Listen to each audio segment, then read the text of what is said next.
Thanks again, councillors and chair and so on. I know there's another statement that's going to be read after.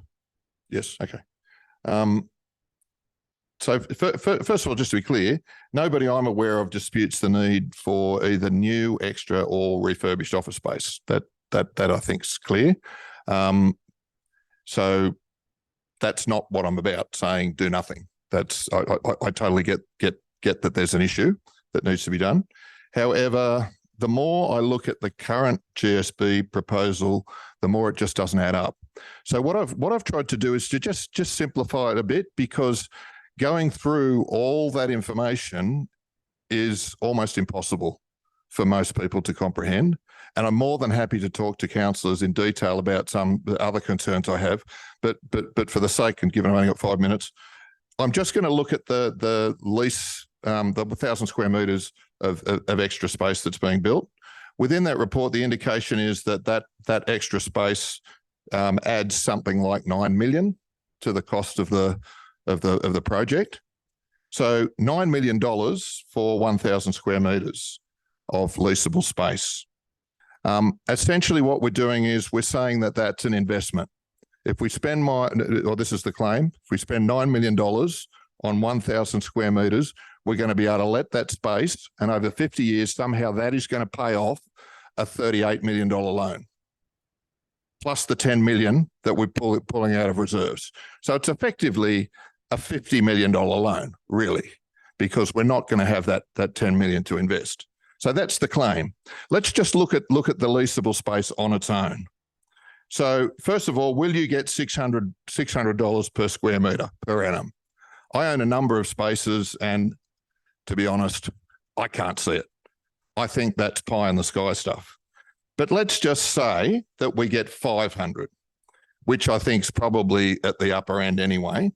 15% gone in costs, so 85% of 1,000 square metres times 500 per year gives you about 425,000 per annum.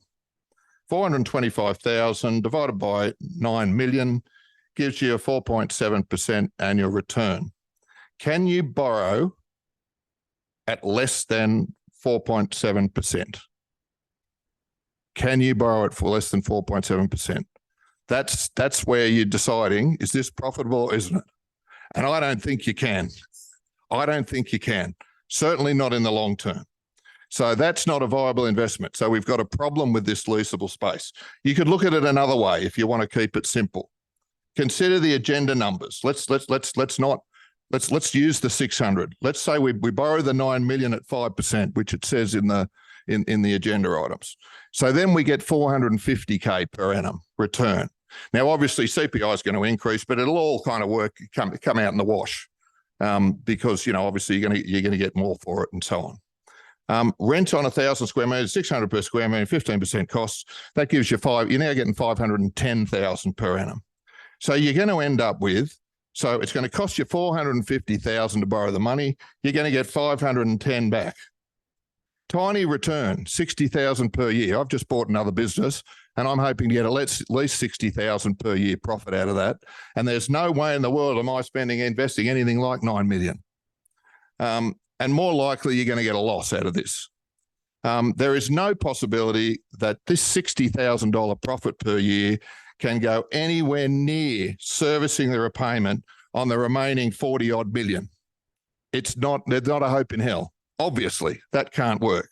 Again, there's much better investments. If you want to invest $9 million in something, I think building this, I wouldn't do it. It's not a viable investment. The rest of the building, I don't know.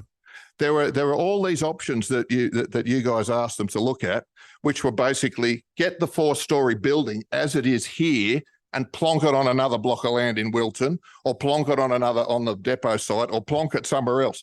The same 4-story building. Well, that's not what you have to build. You don't have to build the 3-story building. There are 3-story options. There's lots of other possibilities than I can think of. And there's lots of other possibilities in terms of the leasable space too. I mean, it could be strata and sold and all sorts of things. There's a million things you can invest $9 million in, but investing it in this leasable space makes no sense to me. The building is so the one fell. Just talking about the one fell swoop assessment that's in there. To me, I find the whole thing weird in terms of what I've just said. Then, in summary, they seem to conclude that this 1,000 square metre space makes the whole government services building viable. That is what they conclude, essentially, if you sum it up. How can this possibly be true, given what I've just said? I really have no understanding of the logic for brushing aside Sam, other I'll get you site. to wrap it up. I can't locate any justification of merit. The assessment alternatives, in my view, is limited, and there's a range of biased assumptions that I'd be happy to talk to councillors individually. Finally, the 8,000 square metres, my notes here are probably a little bit wrong because what Rob's saying I wasn't aware of. In fact, that 8,000 square metres is only, was it roughly 4,500 of office space and another 1,000. Thanks. So the maths is a little different. Thanks, Sam. We're over time. Okay. To me, the whole agenda spiel reads like we've gone down this track and we've gone too far and we can't turn around. And I think we need to pause and we do need to have another look. Thanks, Sam. Thank you. Next presentation is from Ben Banasik and is going to be presented by our CFO. Thank you.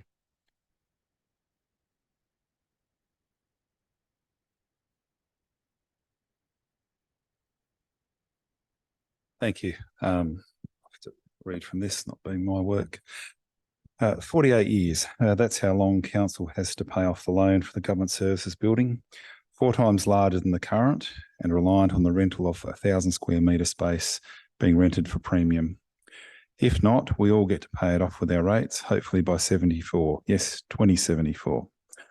The report says this could be cost neutral, but with no renters currently lined up and a contingency that doesn't cover the rising interest rates and rising costs that builders all know and speak to me about often in Wallandilly and for larger projects. The report is also written with emotive language and is inconsistently worded both in style and content with a summary of each of the options. It answers the question but assumes the reader is a fool. I don't believe it is untoward or corrupt. I believe it has gone too far and the drivers of this idea have committed too much. So it continues to be pushed down the road. It's like the Simpsons episode of Homer chasing the ham down the hill. It's just a little dirty, it's still good. It's just a little slimy, it's still good. It's just a little airborne, it's still good. It's time to admit this idea should be like Homer's ham. This ludicrous idea should be gone. Wallandilly deserves better than this report that commits sums equal to half of our accumulated assets. We all deserve more critical thinking and not to risk half of council reserves on one building. I've suggested alternatives, as have others. The blank stare months ago from some councillors on an online video who stated there was no alternative is just not true. What we have here is one alternative to the current untenable situation, and as such a plan that has been requested for a report. Of course, alternatives can be offered, and if anything, it's up to 9 elected councillors' roles to come up with these ideas. Sitting in a position of leadership and saying I have no idea is not an excuse and is not a plan for leadership. What this report asks is for you all to sign up for the belief the rental space will pay off the loan for the entire building with no renters and above Picton's current rent. This will hurt businesses by pushing up the base rent or will sit vacant like the other vacancies in our towns. The difference is council assets are all our own assets. This is like getting a credit card to pay for a bet you have at the casino, and when your odds to match up, you're borrowing again. It's not something any sensible person would do with a home budget. Councillors, this isn't a learn-on-the-job moment. You're committing half of the ratepayer reserves to this idea. We need a new GSB. I believe Picton is right for that building. I also believe council should, before looking at other enterprises, ensure the core functions, the 3 Rs of local government, roads, rates and rubbish are catered for. There is no long-term plan by any councillor to do anything different for council to fix our roads. The rates categories have been demolished and even the rubbish tender future is unclear. Why in this situation is Wallandilly extending the 3 Rs of local government to also include rentals? It's clear there is some political desperation to get it out of the way before September next year. This one decision next week might look small, but the community are watching and many see this as the last straw. Want proof? Ask why one fell swoop has written a report justifying the whole GSB on the 1,000 square metres of rental space and not the other way around. Whoever asked this company to write the report had the outcome clear in mind. I implore you all to consider this as your own money. Would you commit and risk half your total accumulated assets on a risk for payoff in just under 50 years? I ask the Mayor to state his position on this matter. I ask you all to consider carefully and request a rejection of this report, and alternatively have a building for council staff only in the town that is in keeping with what makes Picton special.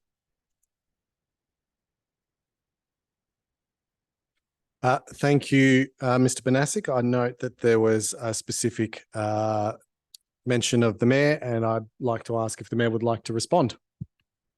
Yeah, I'll take the right to reply as per the community forum guidelines. Look, just to the point of aloofness, I think I've been pretty clear on my view. I've certainly done several statements about it, several Facebook posts. And I think the fact that I have never been particularly keen on a 4 stories option, but the fact is, as everybody has said here, we need a new building. I have said from the get-go, if we can find an alternative that adds up, I'm on board with that. But all of the work that has been done, and we've looked at a whole range of options that have been put forward by councillors and members of the community that have been assessed. And at this point, from what the reports show, we still only have one option that actually pays for itself and doesn't result in a scenario where we potentially have to either have another SRV or decrease what's going into roads and community services. So I'm certainly keen to look at any options that we haven't, but we've done a lot of work here and we've looked at a lot of options. Thank you, Mr. Mayor.